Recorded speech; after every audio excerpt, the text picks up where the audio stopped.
incorruptível pode bater o martelo e declarar inocente uma pessoa que é absoluta e inegavelmente culpada, sem que ele próprio se torne injusto no processo. Sabe, essa não é uma mera pergunta teórica para debates acadêmicos. Essa é a tensão mais brutal e maravilhosa que a gente enfrenta ao abrir as Escrituras. E é exatamente o epicentro teológico de Romanos 3. E, para deixar claro desde já, não estamos falando apenas de algumas falhas morais superficiais, quer dizer, daquela tentativa humana de ser uma pessoa um pouco melhor no dia a dia. Não, de forma alguma. Estamos falando de uma humanidade inteira mantida como refém e da invasão violenta, escatológica e resgatadora de Deus para nos libertar. Isso. Neste nosso estudo aprofundado de hoje, chegamos ao que é, sem sombra de dúvidas, o grande pivô estrutural e teológico de toda a carta do apóstolo Paulo aos Romanos. É o verdadeiro divisor de águas. E para situar quem nos acompanha, a gente precisa dar um passo atrás e entender a gravidade do cenário. Nos capítulos anteriores, começando lá em Romanos 1, 18, até chegarmos aqui no limiar do capítulo 3, Paulo construiu o que só pode ser descrito como um tribunal universal inescapável. Um tribunal montado de forma sistemática, cirúrgica e até impiedosa, né? Exato, impiedosa. Ele vem demonstrando que tanto os gentios que não tinham a lei escrita, quanto os judeus que receberam a aliança estão sentados no mesmo banco dos réus. O barco está afundando e ninguém escapa. Ninguém escapa. Essa preparação longa, incrivelmente sombria e judicial é essencial. Porque é apenas a partir do versículo 21, com aquela famosa transição revolucionária, o mas, agora, que Paulo apresenta o clímax da redenção. A gente simplesmente não tem como entender a magnitude e o brilho do resgate sem antes compreender a escuridão e a profundidade desse cativeiro. Perfeito. E, para não ficarmos apenas na superfície desse mas agora, nosso mergulho nas fontes de hoje será guiado por 3 lentes exegéticas brilhantes, mas com perfis teológicos bem distintos. Para facilitar, vamos introduzir um paradigma que vai nos acompanhar até o final. A imagem do tribunal contra a imagem do campo de batalha? Isso mesmo. De um lado, ancorando o conceito do tribunal, temos os estudiosos Thomas Schreiner e Douglas Moo. Schreiner lê o texto por uma lente reformada clássica, com uma exegese histórico-gramatical pesada, focando no que chamamos de justificação forense. E para quem está lavando a louça ou dirigindo agora e não está acostumado com jargão teológico, quando falamos em forense, estamos usando linguagem de tribunal, certo? Exatamente. É a imagem de um juiz batendo o martelo e declarando o réu legalmente justo. Schreiner defende ferozmente que a cruz de Cristo serve para satisfazer a justiça punitiva de Deus. E junto com ele nessa sala de tribunal teológica, temos Douglas Moo. Ele também parte de uma tradição reformada, mas o foco dele é incrivelmente pastoral. Moo enxerga a justificação pela fé não apenas como um conceito legal. Ele vê como a âncora absoluta e inegociável da vida cristã. Isso. Para ele, quando Paulo critica as obras da lei, não está falando só de rituais identitários judaicos do primeiro século, mas de toda e qualquer tentativa de esforço moral humano para comprar a salvação. Mas aí entra a nossa terceira voz, a estudiosa Beverly Gaventa. E ela muda completamente o cenário. Ela nos tira do tribunal e nos joga no meio de um campo de batalha cósmico. Gaventa traz uma abordagem apocalíptica para o texto. O que é fascinante e até provocativo na leitura dela é que pecado e morte não são apenas verbos de coisas ruins que a humanidade pratica. São potências ativas. São tiranos que escravizam a criação. Ela, inclusive, os grafa com letra maiúscula para enfatizar isso. Nessa visão, o foco está na agência invasiva de Deus que arromba as portas do cativeiro para libertar a humanidade oprimida. Com essas 2 imagens fortíssimas na cabeça, o tribunal e o campo de batalha, entramos nos primeiros 8 versículos de Romanos 3. Paulo já começa lidando com um problema lógico gritante. Porque ele tinha acabado de dizer no capítulo 2 que possuir a lei de Moisés e ser circuncidado não salva ninguém do julgamento de Deus. Então a pergunta imediata do público dele seria, de que adianta ser judeu então? Qual é a vantagem de fazer parte do povo da aliança?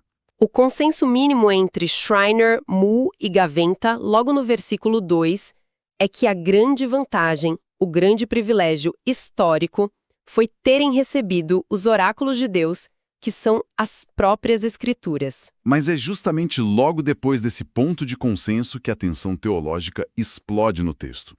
O argumento levanta um dilema perturbador.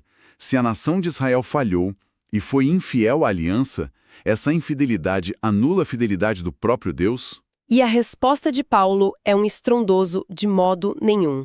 Schreiner analisa essa passagem, mostrando a tensão profundíssima que existe entre as promessas de salvação que Deus fez a Israel e a sua justiça como juiz. O argumento central do Schreiner aqui é que a aliança de Deus não o impede de ser imparcial. Exatamente. Ele prometeu salvação, sim, mas não às custas de ignorar ou passar pano para o pecado do seu próprio povo escolhido. E é aqui que Gaventa nota uma ironia retórica espetacular da parte do apóstolo.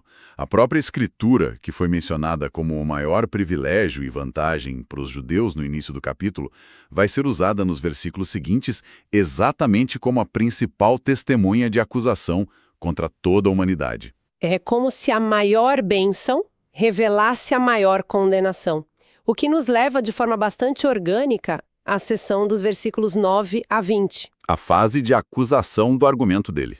Sim, ele conclui essa fase afirmando que tanto judeus quanto gregos estão todos debaixo do pecado. O termo grego que aparece no original é hipha amartian, e é nesse ponto específico que o campo de batalha de Gaventa ganha uma força formidável. Porque entender o que significa estar debaixo do pecado muda totalmente o nosso diagnóstico da doença humana.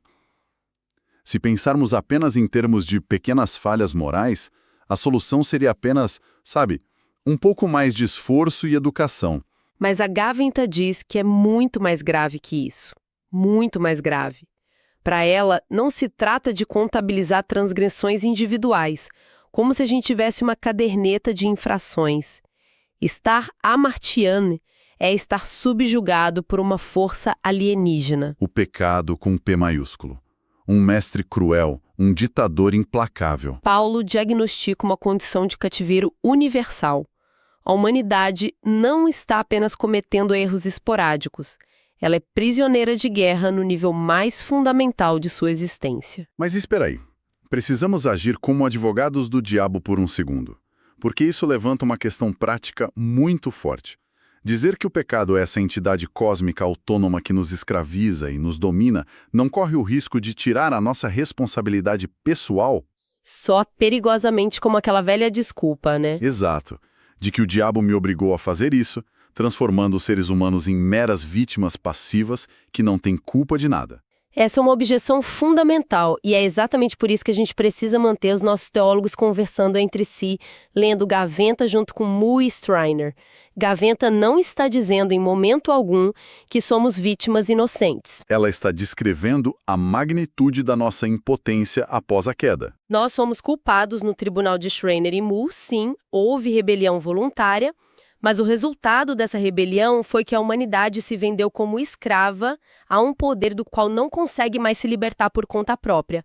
A culpa moral permanece, mas a solução para o problema está completamente fora do nosso alcance. E Paulo martela essa condição de depravação universal através de uma verdadeira metralhadora de citações do Antigo Testamento entre os versículos 10 e 18. É uma sequência brutal. Ele emenda trechos dos Salmos 14 e 53 e também do profeta Isaías para disparar não há nenhum justo, nenhum sequer. E a ironia que Gaventa e os outros apontam aqui é chocante para o leitor original. Lá no Antigo Testamento, esses salmos eram tradicionalmente usados para contrastar os ímpios, que eram as nações pagãs que perseguiam Israel, com os justos, que eram o povo fiel a Deus. Mas Paulo arranca essa distinção pela raiz. Ele subverte totalmente a expectativa e declara: não existem mais justos. Todo mundo, sem exceção, é o ímpio descrito naqueles salmos.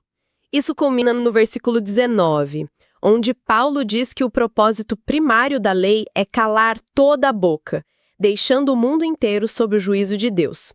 o que introduz um dos maiores campos de debate teológico contemporâneo no versículo 20. A afirmação de que ninguém será justificado pelas obras da lei, ou erga nomono no grego. Existe uma corrente de estudiosos modernos que argumenta que obras da lei se refere apenas àqueles marcadores de identidade judaica, coisas como a circuncisão ou as leis de dieta alimentar, que serviam para criar uma fronteira social entre judeus e gentios. Mas nossos guias reformados, Moe e Schreiner, rejeitam essa visão restrita de forma bastante incisiva, certo? Totalmente.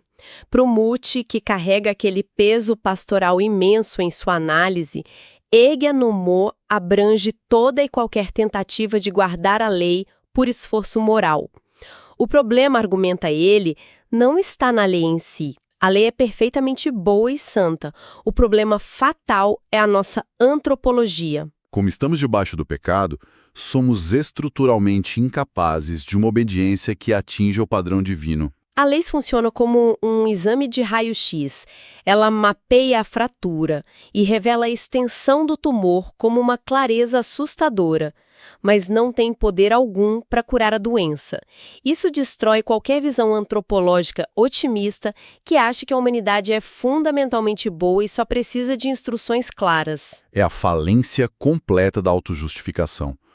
Tentar impressionar um Deus infinitamente santo com o nosso currículo moral é basicamente como tentar pagar uma hipoteca de milhões de dólares usando dinheiro do jogo banco imobiliário. Parece ter muito valor dentro do nosso pequeno tabuleiro humano. Mas não tem poder de compra nenhum na economia divina. E é exatamente nesse cenário de falência absoluta, com toda a humanidade calada diante do juiz, que chegamos ao grande clímax desta nossa análise e ao coração do Evangelho, os versículos 21 a 26. É o momento de virada na história da redenção. Tudo muda com aquelas duas palavras iniciais no versículo 21, mas agora. O tribunal estava em silêncio, a condenação era a única sentença possível. E Paulo diz, mas agora, sem lei, se manifestou a justiça de Deus. E esse termo crítico, a justiça de Deus, de Kaiosine Teu, é denso e multifacetado. Schreiner, fiel à sua lente de tribunal forense, insiste que não podemos reduzir isso a apenas um conceito simples. Para ele, a justiça de Deus abrange simultaneamente a justiça que salva os crentes e a justiça que julga o mal. O ponto de Schreiner é que Deus salva, mas ele não é um avô negligente que varre o pecado para debaixo do tapete. A sua própria santidade imaculada exige que o mal moral seja tratado e punido com rigor. Já Gaventa lê essa dica Iosiniteo não apenas como uma declaração legal distante, mas como um evento dinâmico e escatológico. É a ação apocalíptica de Deus invadindo o tempo presente de forma violenta, arrombando as portas do nosso cativeiro para resgatar os prisioneiros. É Deus fazendo justiça ao restaurar ativamente a sua criação rebelde. E é maravilhoso ver como essas duas visões moldam imediatamente a forma como eles interpretam o versículo 22, que contém uma das expressões gregas mais debatidas de todos os estudos do Novo Testamento, pistis Christou. Traduzido literalmente, seria fé de Cristo. Como a gente desempacota esse labirinto gramatical? É um debate fascinante. Se olharmos para o Schreiner e grande parte da tradição evangélica, a defesa pelo que os gramáticos chamam de genitivo objetivo. Em termos bem simples, isso significa traduzir a frase como fé em Cristo. O argumento faz total sentido dentro da estrutura clássica do pensamento de Paulo. O texto sempre foca na necessidade da resposta humana ao Evangelho, na fé pessoal que as pessoas depositam na obra de Jesus. O foco está no Cristo como objeto para o qual apontamos a nossa confiança. Contudo, Gaventa olha para o contexto literário e levanta uma bandeira vermelha formidável. Ela diz, esperem um minuto. Paulo acabou de passar quase 3 capítulos inteiros provando por todos os meios possíveis que a humanidade está espiritualmente morta. Escravizada pelo pecado e incapaz de fazer qualquer coisa que agrade a Deus. Como é que de uma hora para outra essa mesma humanidade arruinada teria a capacidade autônoma de gerar uma fé salvífica pura e perfeita dentro de si mesma? Ela rejeita o foco apenas na fé em Cristo e adota o que chamamos de genitivo de origem. Ela prefere traduzir pistis Christou como fé a Jesus Cristo. E a implicação teológica disso é gigantesca. É uma mudança total de paradigma sobre a nossa participação na salvação. Para Gaventa, a fé que nos justifica não é uma obra ou uma decisão puramente autônoma que nós conseguimos produzir do zero. É uma fé que é gerada pela própria fidelidade prévia e pela ação salvífica de Deus em Cristo, que nos alcança nas trincheiras e cria em nós a própria capacidade de crer. É o evento histórico de Cristo criando a fé dentro de nós e, ao mesmo tempo, a orientando de volta para Ele. O protagonismo é todo divino. E a densidade das palavras não para por aí. Chegamos ao ápice da mecânica da cruz no versículo 25. Onde o texto diz que Deus propôs Cristo Jesus como hilasterion. Uma única palavra que carrega em suas costas todo o peso do sistema sacrificial do Antigo Testamento e que, mais uma vez, divide os nossos comentaristas. Sem dúvida. A forma como traduzimos hilasterion revela o âmago do que acreditamos que aconteceu na sexta-feira da crucificação. Schreiner defende vigorosamente a tradução tradicional de propiciação. Isso significa fundamentalmente o apaziguamento da ira santa de Deus. Ele conecta esse termo de forma muito técnica a Levítico 16 e aos rituais do dia da expiação e também às tradições dos mártires judeus. A ideia central no tribunal de Schreiner é que a justiça punitiva precisa ser saciada. Deus é amor, sim, mas Deus é infinita e perfeitamente justo. A sua própria natureza exige que todo pecado receba punição.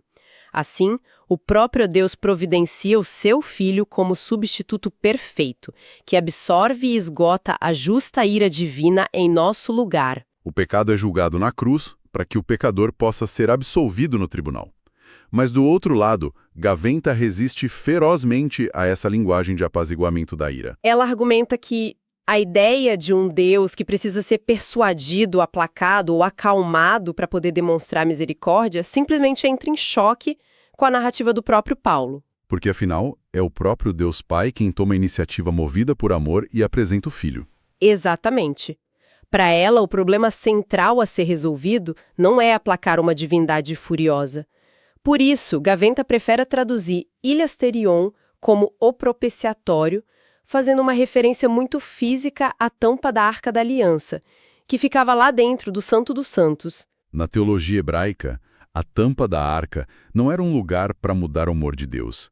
Era o local geográfico e espiritual exato onde a presença pura de Deus se encontrava com seu povo para efetuar a purificação e perdoar os pecados. Para Gaventa, a cruz não é um mecanismo frio de apaziguamento, mas a metáfora suprema do encontro cósmico.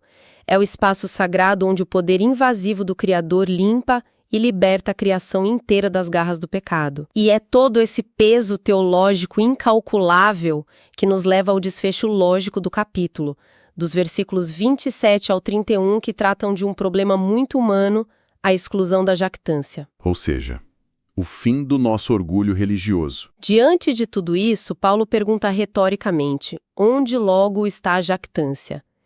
E responde com uma clareza cortante, foi excluída. Mas excluída por qual lei? Pela lei das obras? Não, claro que não, porque já vimos que as nossas obras são dinheiro de banco imobiliário. Foi excluída pela lei da fé. E o que é brilhante aqui é como o apóstolo utiliza a teologia mais básica e inegociável de Israel para fundamentar a inclusão dos gentios na família de Deus. Ele recorre diretamente ao Shema, a declaração central de Deuteronômio 6, repetida diariamente no judaísmo. Ouve Israel, o Senhor nosso Deus é o único Senhor. A lógica de Paulo é impecável e demolidora. Se existe apenas um único Deus soberano sobre toda a criação, ele não pode ter duas formas contraditórias de salvar pessoas. Ele não pode ter um plano A, baseado em mérito e obras da lei para os judeus, e um plano B, baseado na graça e na fé para os gentios. O monoteísmo estrito exige um único meio de justificação para toda a humanidade caída, e esse meio é a fé. E Paulo finaliza se antecipando aos seus críticos que poderiam gritar: então essa tal de justificação pela fé nula a lei joga o Antigo Testamento no lixo e instaura a anarquia? E ele responde com um sonoro: de modo nenhum. Antes estabelecemos a lei. Schreiner nos ajuda a entender que isso significa que a vontade essencial e moral de Deus, originalmente revelada nas normas da lei, não é descartada, ela agora é genuinamente cumprida por aqueles que, tendo sido justificados pela fé, vivem unidos em Cristo e capacitados pelo seu Espírito. A gente precisa amarrar toda essa riqueza. Vimos hoje 2 universos conceituais monumentais tentando descrever o evento inesgotável que é a cruz de Cristo. Como nós comparamos e sintetizamos o tribunal forense de Schreiner e Moore com o campo de batalha apocalíptico de Gaventa? Organizar essas diferenças é o que realmente nos dá aquela visão panorâmica que buscamos aqui. Se olharmos para Schreiner e Moore, a preocupação central deles, com um foco profundamente pastoral, é resolver o problema da nossa culpa moral. No tribunal, a humanidade quebrou a lei cósmica e a sentença de condenação é justa. A resolução vem exclusivamente pela substituição penal. Cristo paga a dívida no nosso lugar. Isso oferece para quem crê uma segurança existencial tremenda. A dívida foi completamente paga, a justiça foi feita, o juiz declarou o réu inocente e ninguém pode revogar isso. Por outro lado, vimos que Gaventa foca incansavelmente no poder escravizador das trevas. O tom da leitura dela é de libertação e vitória escatológica contra o mal. A humanidade, nessa lente, não precisa apenas de uma absolvição legal de suas culpas, ela precisa ser resgatada de um cativeiro ativo. A conclusão teológica mais rica e madura que podemos tirar é que não precisamos e, na verdade, não devemos escolher entre essas duas perspectivas. Nós desesperadamente precisamos de ambas para capturar o coração do ensino de Paulo. Exato. Porque se ficarmos restritos apenas à imagem do tribunal, corremos um risco imenso de reduzir o Evangelho a uma simples transação fria de contabilidade divina. O perdão vira matemática. Mas, se ficarmos apenas na imagem do campo de batalha, focando somente em sermos resgatados de potências opressoras, podemos perder a percepção da extrema santidade de Deus e minimizar a seriedade da nossa própria rebelião. Passando a tratar a humanidade inteira apenas como um bando de vítimas passivas indefesas. A verdade revelada no texto exige e sustenta os 2 lados da moeda simultaneamente. Nós precisamos do substituto perfeito e legal para lidar com a nossa culpa inegável e precisamos da invasão resgatadora divina para quebrar o domínio e o poder escravizador do pecado sobre nós. O que nos leva diretamente à nossa ideia central, a frase que nós tentamos forjar para sintetizar o núcleo de todo esse mergulho profundo de hoje. A justiça de Deus não é um padrão frio que simplesmente nos julga e condena, mas o poder apocalíptico e perfeitamente santo que invade o mundo para nos resgatar, satisfazendo a própria exigência da justiça divina no local de encontro, o propiciatório da cruz. É uma síntese vital. Mas precisamos ser honestos com quem nos ouve e com nós mesmos. A exegese, por mais brilhante, detalhada e fiel aos originais que seja, se não descer da mente para o barro da vida real e moldar o nosso dia a dia, vira apenas entretenimento teológico para intelectuais cristãos. Como essa teologia monumental de Romanos 3 afeta a nossa rotina prática?